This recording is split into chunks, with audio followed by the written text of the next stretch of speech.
새롭게 맞이한 8월 첫 주일에 이런 도전으로 말씀의 문을 열려고 합니다. 포기할 것인가? 다시 시작할 것인가?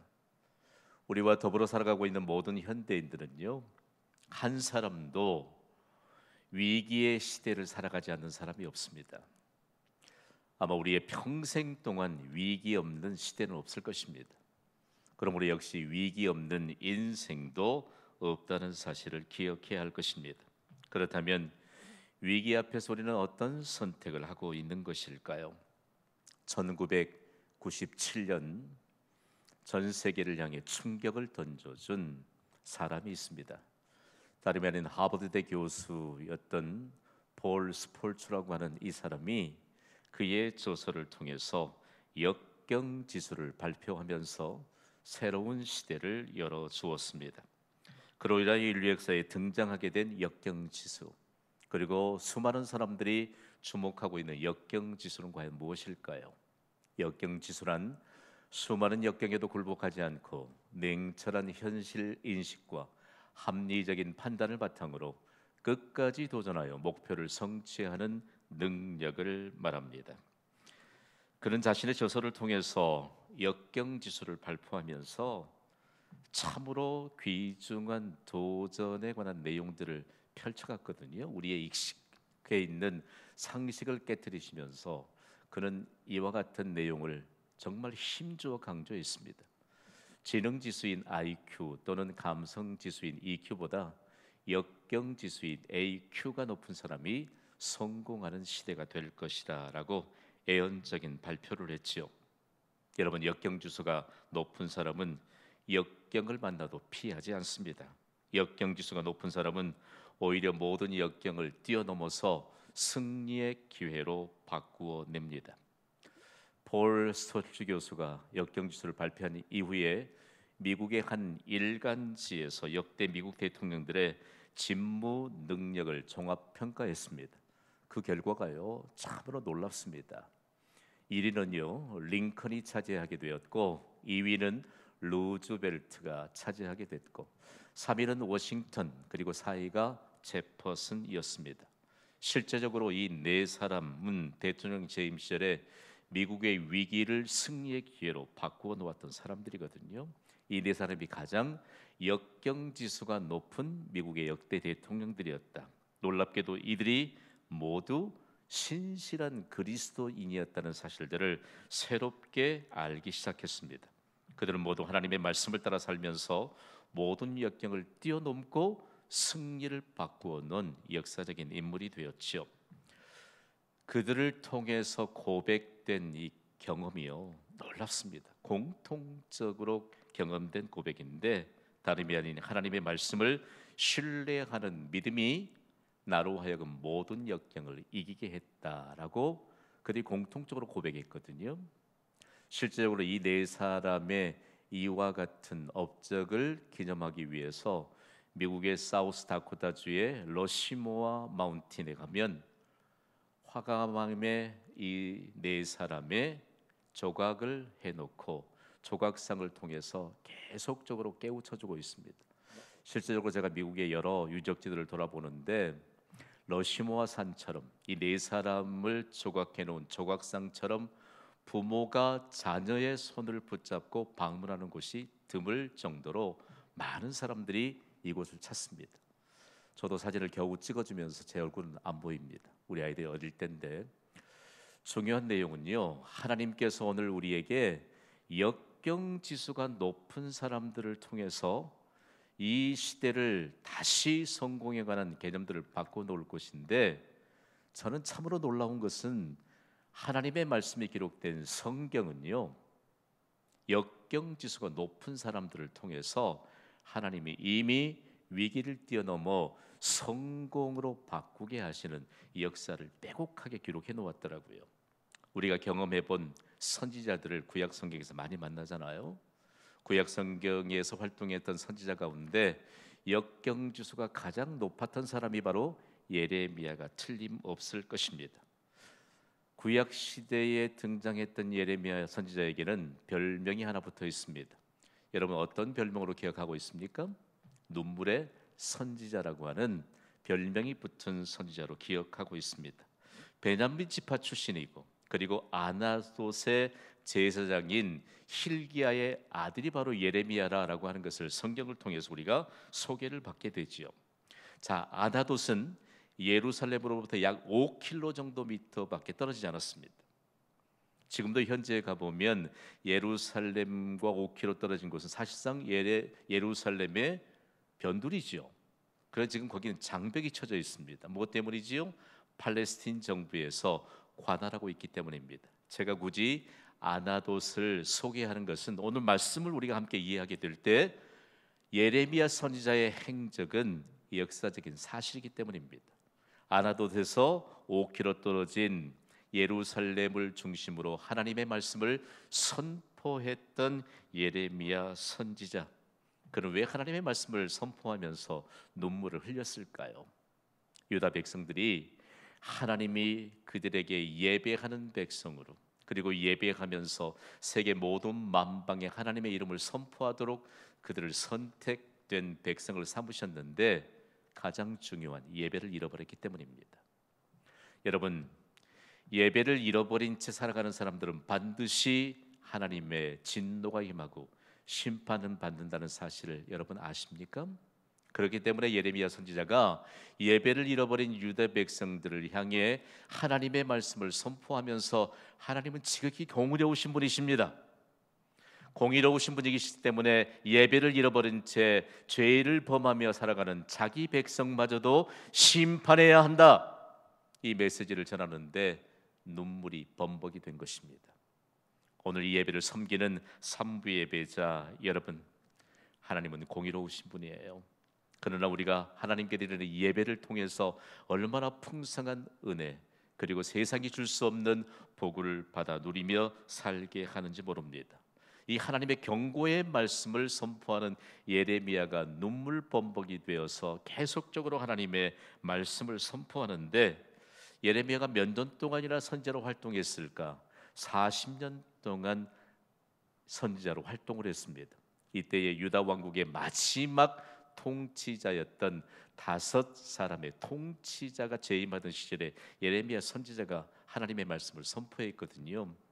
우리가 익숙하게 알고 있는 요시야, 요아스, 요아김, 요야긴, 그리고 마지막 왕인 시드기야까지 이 5왕이 통치할 때 하나님의 말씀을 계속 선포했는데 정말 많은 고초를 겪어야 했습니다. 더욱이 시드기야 왕 때 유다가 멸망하게 된다. 이유는 한 가지, 너희가 하나님을 향한 예배를 잃어버렸기 때문에 예배를 잃어버리면 반드시 심판을 받게 된다. 그리고 예루살렘과 함께 더불어서 유대 나라가 멸망하게 된다는 걸 선포했는데 시드기야 왕이 이 예언을 듣고 매우 분노했습니다. 그리고 예레미야 선지자를 잡아서 시대 뜰 안, 여기는 궁중 감옥을 말합니다. 궁중 감옥에 가둬버렸습니다. 그리고 때때로 구덩이에 넣기도 했고요, 매도 맞아야 했고요. 그리고 답답하여 견딜 수 없는 이런 상황 가운데 처해 있는 예레미야 선지자를 통해서 하나님이 우리에게 더욱 하나님을 바라보게 하십니다. 어때요? 여러분 같으면 하나님의 말씀을 전하다가 감옥에 갇혔기 때문에 좀 억울하지 않을까요? 좀 억울하지 않을까요? 정말로 하나님께서 귀중한 은혜를 베풀어 주시는데 우리에게 주시고자 하는 그 하나님의 은혜가 도대체 뭘까라고 하는 사실들을 우리에게 좀 전달하고자 하는 하나님의 역사에 대한 증거를 좀 함께 나누고 싶습니다. 예레미야가 우리 같으면 정말 억울하고 좀 답답하고 분노하는 마음으로 감옥 안에서 그렇게 부들부들 좀 떨고 있지 않았을까? 그러나 성경은 전혀 그렇지 않다고 말합니다. 예레미야는 지금 감옥 안에 갇혀 있지만 오히려 하나님만 바라보고 있습니다. 여기에 아주 구체적인 메시지가 있지요. 여러분, 우리에게 아무리 답답한 현실이 다가온다 할지라도 하나님만 바라보면 하나님이 우리를 바라보시면서 말씀으로 해답을 주실 줄 믿으시기 바랍니다. 벌써 오늘 예레미야를 통해서 하나님이 우리에게 해답을 주십니다.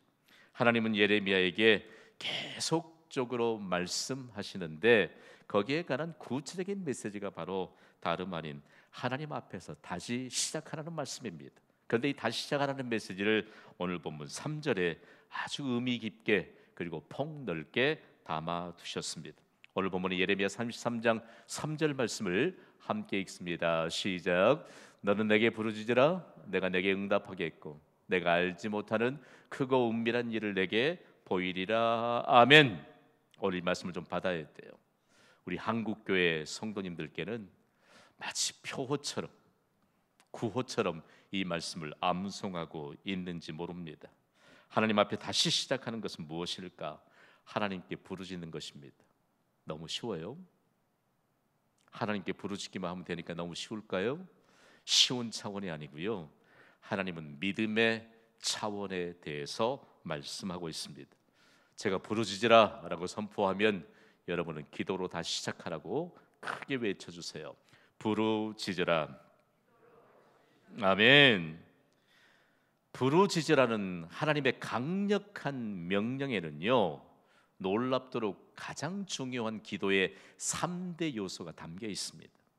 기도의 3대 요소가 뭡니까? 믿음과 소원과 열정입니다. 더 중요한 것은 믿음 안에 소원과 열정이 담겨 있어야 된다는 말씀입니다. 오늘 우리가 믿음의 차원에서 하나님 앞에 부르짖는 자들로 준비시켜 주시는 것은 하나님의 특별한 은혜인 줄 믿습니다. 그런데 이스라엘 백성들이 하나님께서 예레미야에게 주셨던 이 말씀을 바탕으로 기도의 중요한 3대 요소를 후손들에게 생명처럼 금보다 귀한 영적인 유산으로 물려주었습니다. 그런데 여러분, 기도의 중요한 3대 요소가 유대 백성들을 통해서 인류 역사의 성공의 3대 요소로 드러났다는 것을 여러분 아십니까?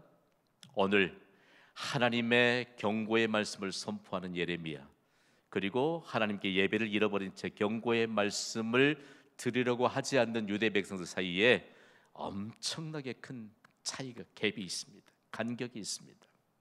종교 개혁자들은요, 이 상황들을 강단에서 말씀을 선포하는 설교자와 그리고 회중석에 앉아서 말씀을 듣는 예배자들과의 간격으로 해석했습니다. 저와 여러분의 간격이 얼마나 될까? 하나님의 말씀을 믿음의 귀를 열어서 들을 수 있게 되기를 주님의 이름으로 부탁을 드립니다.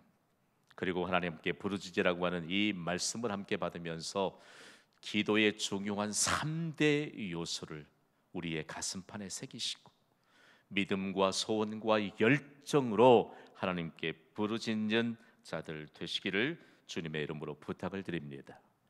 예레미야 선지자가 예언할 때 누구의 심정으로 예언했을까? 예레미야 선지자의 심정을 보면 우리는 예수님의 심정을 알 수 있거든요. 예수님이 하나님이시지만 사람의 몸을 입고 이 땅에 오셔서 하나님 나라를 선포하실 때 사람들이 매우 분노했잖아요. 맞는 말씀을 하시는데 자신들이 갖고 있는 기득권, 괜찮아, 아직 건강하고 아직 먹고 살기에 부족함이 없고 뭐 나 누리며 살 건데, 이런 생각 때문에 예수님의 말씀이 귀에 들어오지 않습니다. 자꾸 거슬립니다. 여러분, 가장 중요한 것은 하나님의 나라인 줄 믿습니까? 하나님의 나라를 구체적으로 증명해내는 게 무엇입니까? 하나님을 향한 믿음이요, 이 믿음을 통해서 하나님께 예배하고 기도하는 것인 줄 여러분 믿으시기 바랍니다. 이게 하나님의 나라예요. 그런데 예레미야가 갖은 고초를 다 감당하면서도 하나님의 말씀을 선포했는데 예수님이 이 땅에 오셔서 선포하는데 꼭 예레미야 선지자 모습 같거든요. 그래서 사람들이 말합니다. 예레미야 선지자가 다시 태어났다. 그런데 예레미야 선지자는 예수님의 피조물에 불과하잖아요. 그러면서 예수님이 말씀하실 때 사람들은 과연 어떤 심정으로 들었을까라고 하는 것인데요, 바로 예수님이 예레미야가 부르짖으라고 하는 이 말씀을 받고 거기에 담아두었던 모든 것을 제자들에게 기도로 그렇게 가르치면서 전수받게 했습니다. 마태복음 21장 22절을 보면 알 수 있습니다. 우리 함께 읽습니다. 시작. 너희가 기도할 때 무엇이든지 믿고 구하는 것은 다 받으리라 하시니라. 아멘. 우리의 믿음, 소원과 열정이 담긴 우리의 믿음의 기도가 여러분 응답받게 하시는 기적의 열매를 거두게 하실 줄 여러분 믿으시기 바랍니다. 그래 우리의 생각 속에 우리의 상식이 너무 치우쳐 있어. 어제까지 살아왔는데 어제의 연장선이겠지 오늘이. 여러분 맞습니까? 오늘 우리에게요 소원과 열정이 담긴 믿음이 없다면 아무리 기도해도 어제까지 우리가 기도했는데 나 새벽 기도도 열심히 하고 때로 철학 기도도 하고 또 작정하고 기도도 했는데 매주일마다 예배드리고, 근데 오늘 우리의 삶 속에서 과연 예레미야 선지자를 통해 주신 그리고 예수님을 통해 주신 이 말씀이 과연 어떻게 증거될까라고 하는 것에 대해서 우리는 얼마만큼 생각하고 있을까요? 그런데요 예레미야 선지자에게 부르짖으라고 말씀하시면서 하나님이 크고 은밀한 일을 나타낼 것에 대해서 말씀하고 있거든요. 자, 우리가 믿음으로 기도하면 하나님이 크고 은밀한 일들을 나타내 주실 것을 믿습니다. 이 말씀에 너무너무 귀중한 메시지가 잠겨 있다는 말씀이죠. 자, 지금 유다 백성이 멸망하게 될 미래에 관한 내용들을 선지자가 예언하고 있는데 여기에 대해서 크고 은밀한 일은 다름 아닌 유다 왕국의 멸망과 회복이라는 것이죠. 그러니까 하나님 앞에 예배하는 믿음 그리고 하나님 앞에 더 믿음으로 사는 것이 너무 중요하다는 것을 지금 선포하고 있는데 하나님이 미래에 관한 일들을 우리에게 나타내 주시기 위해서 예레미야 선지자를 통해서 말씀합니다. 제가 크고 은밀한 일에 대해서 말씀하면 여러분은 미래에 관한 모든 일이라고 선포해 주세요. 크고 은밀한 일. 너무 복잡하게 생각하지 마세요. 여러분 기도해야 되겠습니까? 기도하지 않아야 되겠습니까? 기도하지 않으면 미래에 관한 모든 일에 관해서 하나님의 약속이 무엇인가를 알 수 없습니다. 크고 은밀한 일은 사람으로는 알 수 없는 하나님의 계획입니다. 잃어버린 예배의 회복으로 비로소 드러나게 될 하나님의 큰 일입니다. 그래서 오늘 우리는 크고 은밀한 일이 미래에 관한 모든 일일 텐데 하나님의 계획이요 하나님의 큰 일이라는 말씀입니다. 여러분 오늘 삼부 예배를 통해서 우리에게 말씀하시는 분이 크고 은밀한 일을 나타내 주실 하나님이심을 믿으시면 아멘 하시기 바랍니다. 미래에 관한 모든 일들이 부르짖는 자들을 통해서 하나님이 보여주시고 세상에 드러나게 하시고, 그리고 구체적으로 조금 좁게 우리의 가정의 테두리 안에서도 크고 은밀한 일을 나타내 주시는 그 하나님의 은혜, 그 약속을 우리가 과연 무엇으로부터 누리게 될 것인가라고 하는 것인데요, 이 말씀이 선포될 때 과연 유다 백성들은 어떤 미래를 바라볼 수 있었을까라고 하는 것인데요, 성경이 자꾸만 지적해 주어요. 저는 오늘 8월 2일 첫째 주일 예배를 준비하기 위해서 기도하는데 참 마음을 그리고 가슴을 적시는 그런 눈물을 쏟아내게 하십니다. 지금 교회와 세상이 구분이 없어요. 뭘 지적하려고 할까요? 구분이 없어졌어요. 코로나19가 세상과 하나님 나라의 구분을 완전하게 없애기 위한 사단의 계략인 것조차도 깨닫지 못하고 살아가는 그리스도인들이 많아요. 여러분, 교회가 세속화되었다, 그리스도인이 세속화되었다, 뭘 얘기하지요? 교회와 교회 밖의 구분이 없어졌다는 것입니다. 똑같은 입장으로 생각하는 것 같아요. 그러니까 절대 주권자가 말씀하시는 하나님이 아니요 우리의 손에 들려진 스마트폰님이 되고 있어요. 여러분 참 충격 아닙니까? 여러분 스마트폰 메시지를 받으면요 하나님의 백성들은 가슴을 쥐어뜯으며 하나님의 말씀을 붙잡아야 돼요. 붙잡아야 돼요. 예레미야가 눈물로 하나님의 말씀을 받고 애언하고 그 말씀을 선포할 때 왜 매를 맞아야 했습니까? 왜 고초를 당해야 했습니까? 왜 감옥에 닫혀야 했습니까? 그러나 하나님은 예레미야에게 말씀합니다. 다시 시작하라고 말씀합니다. 아무리 막막한 현실이 우리 앞에 펼쳐진다 할지라도 하나님 앞에서 다시 부르짖으며 시작하면 하나님이 모든 죄를 용서하시고 회복시켜 주셔서 다시 유대 백성이 살 길을 찾게 되기 때문입니다.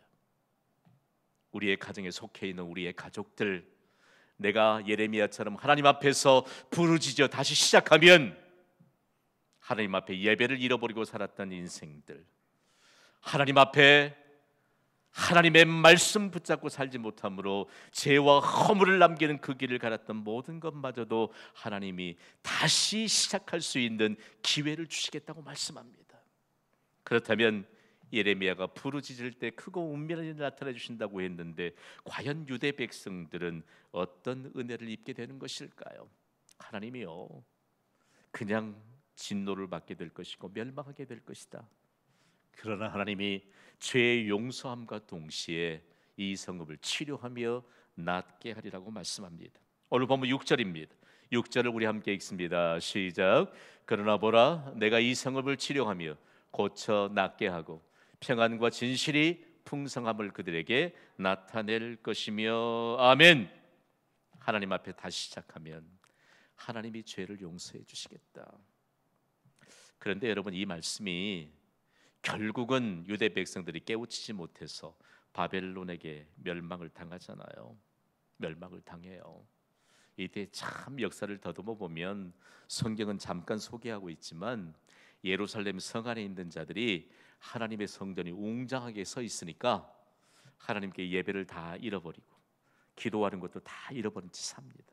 마음속에 자만이 하나 남았던 것이죠. 이렇게 웅장한 하나님의 성전이 있는데 우리는 결코 망하지 않을 것이다. 그런데 결국은 바벨론이 침공해 오거든요. 예루살렘을 포위하니까 그동안 쌓았던 재물이 아무 소용이 없습니다.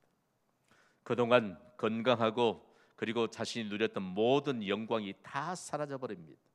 그래서 온갖 힘을 다 쏟아서 어떻든지 간에 그들의 침공을 막아보려고 합니다. 여러분, 가상하잖아요. 그런데 하나님이 그들을 다 예루살렘 성 안에서 시체가 되게 만들어 버리십니다. 시체가 되게 하니까 그 성 안에 전염병이 창궐합니다. 비참하죠. 성경이 가로 이렇게 기록하고 있거든요. 하나님의 영광이 충만한 예배가 사라지고 하나님께 부르짖는 기도가 사라지니까 사람들의 터전이 아니요 들짐승이 그곳에서 뛰놀고 황폐한 땅이 된다. 우리 마음이, 우리 마음. 저는 여러분과 함께 하나님의 말씀을 받으면서 우리의 마음이 지금 하나님의 영광이 충만해져 있느냐, 아니면 세상 것에, 세상 기준과 가치관에 갇혀서 그거 정말 중요하지 않는 것 붙잡고 있다가 가장 중요한 거 다 놓쳐버린 채 지금 예레미야 선지자를 통해서 말씀하고 있는 이 말씀이 우리의 마음판에 어떻게 다가오게 있을까? 여러분, 우리의 의지대로 우리의 생각대로 살아보려고 애쓰지만 하나님이 오늘 예레미야에게 말씀하세요. 너무 비참하잖아요. 너무 비참하잖아요. 여러분, 코로나19가 어디로부터 온 것이고 누구의 책임이 있고, 초보적인 질문 이제 그만하셔야 돼요. 제가 교회 입구에 코로나19 관련된 현수막을 걸어놓은 지가 벌써 7개월째 접어들고 있어요. 힘내라 대한민국, 힘내라 광주, 코로나19 극복을 위해 경신교회가 힘써 기도하고 있습니다. 저는 2개월 정도만 되면 내릴 줄 알았어요. 사실이에요. 힘써 기도했어요. 여러분, 인간의 한계를 인정할 수밖에 없지 않습니까? 그러나 우리는 끊임없이 기도하고 있습니다. 우리에게 주신 강력한 메시지가 있습니다. 부르짖어라. 하나님 앞에서 다시 시작하라는 것입니다. 그런데 예배의 기회, 기도의 기회, 여러분 괜찮습니까? 그냥 예배도 좀 쉬고 기도하는 것도 쉬고 괜찮습니까? 저는 마음이 아파요. 마음이 아파. 사회적 기반이 무너지니까 우리 성도들 가운데도 정말 삶의 터전이 무너지는 가정들이 있어요. 정말 그거 가슴에 담고 기도해야 돼. 전화도 묻고 하면 그저 우리가 힘있게 서로 대화하는 것 같지만 정말 가슴이 너무 아파. 그런데 한편으로 저에게 그런 마음이 너무 간절해져요.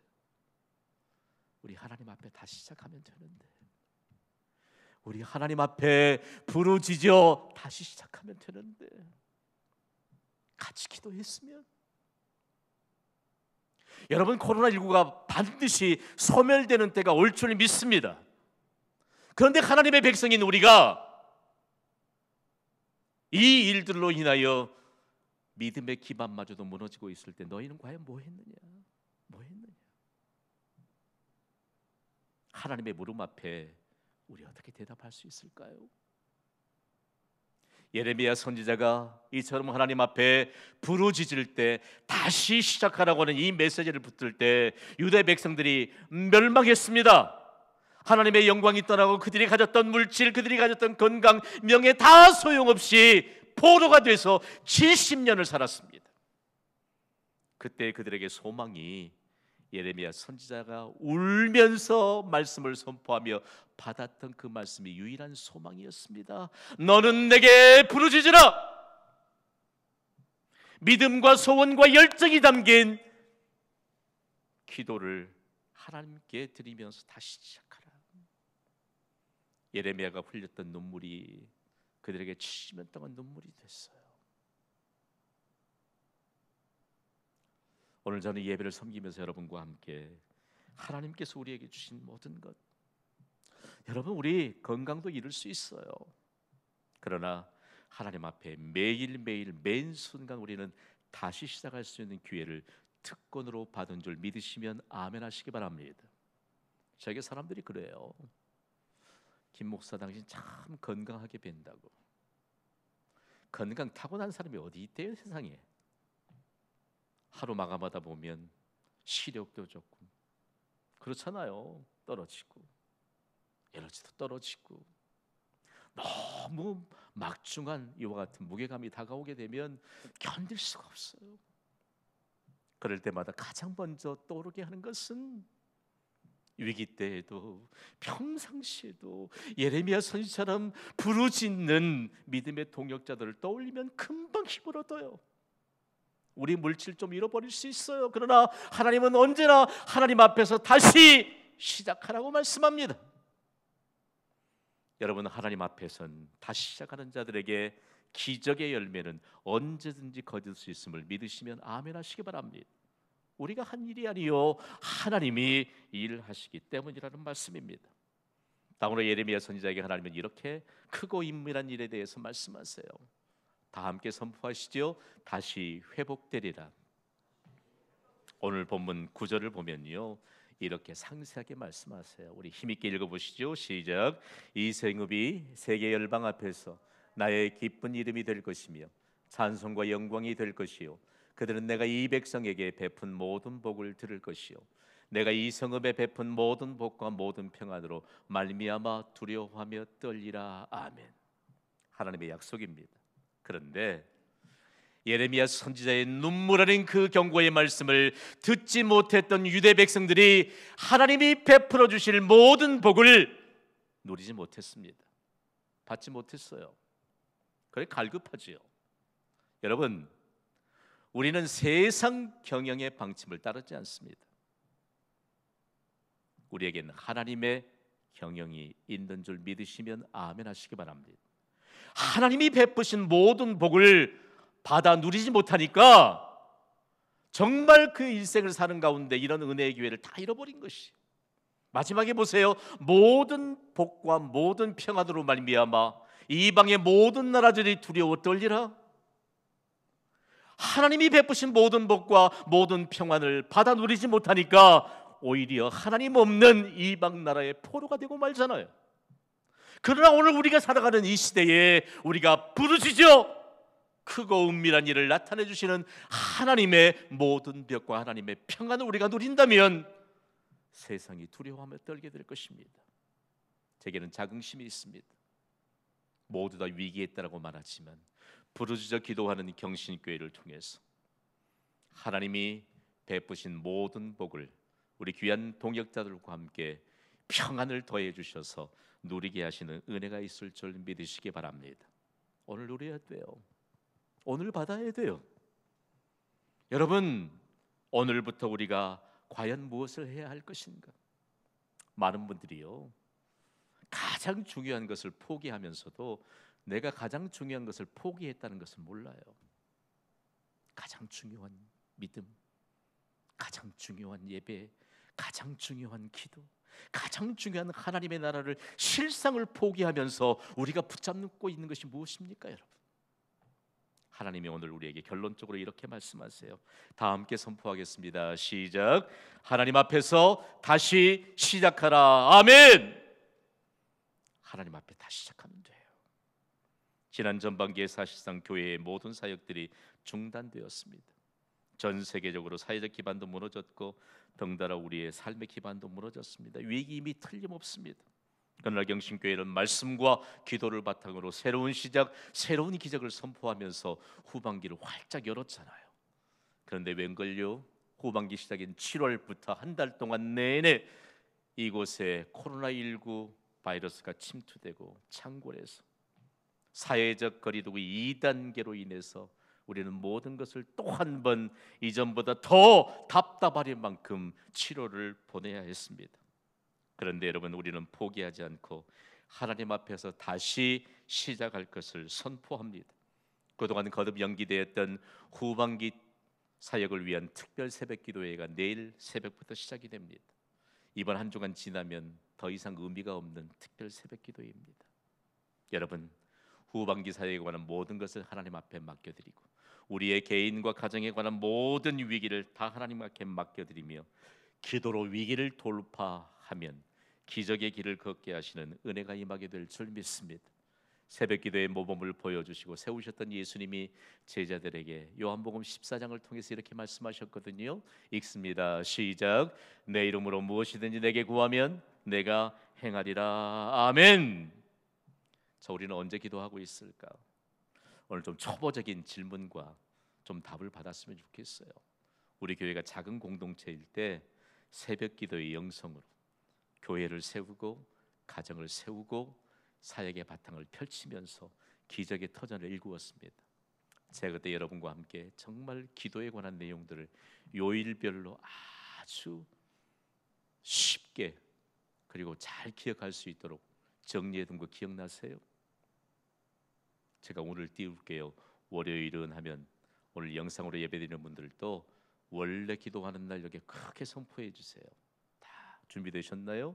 월요일은, 화요일은, 수요일은, 목요일은, 금요일은, 토요일은, 일요일은 여러분 부르짖으라 크고 은밀한 일을 나타내리라. 우리에게는 매일매일 새로운 시작의 특권을 하나님이 주셨습니다. 오늘 우리에게 주신 이 말씀을 마음판에 새깁시다. 하나님 앞에서 기도로 다시 시작하는 우리에게 위기를 돌파하게 하시면서 기적의 길을 열어주실 것을 믿습니다. 우리 앞에 펼쳐지는 그 어떤 역경 속에서도 포기하지 맙시다. 역경 지수가 높았던 예레미야 선지자처럼, 역경 지수가 높았던 믿음의 선질들처럼 하나님의 약속하신 모든 벽과 모든 평안이 다시 시작하는 우리 모두에게 임하는 축복의 역사가 펼쳐지게 되기를 주님의 이름으로 축원합니다. 축원합니다. 이 시간 공통 기도 제목을 우리의 입술의 언어로 읽어가면서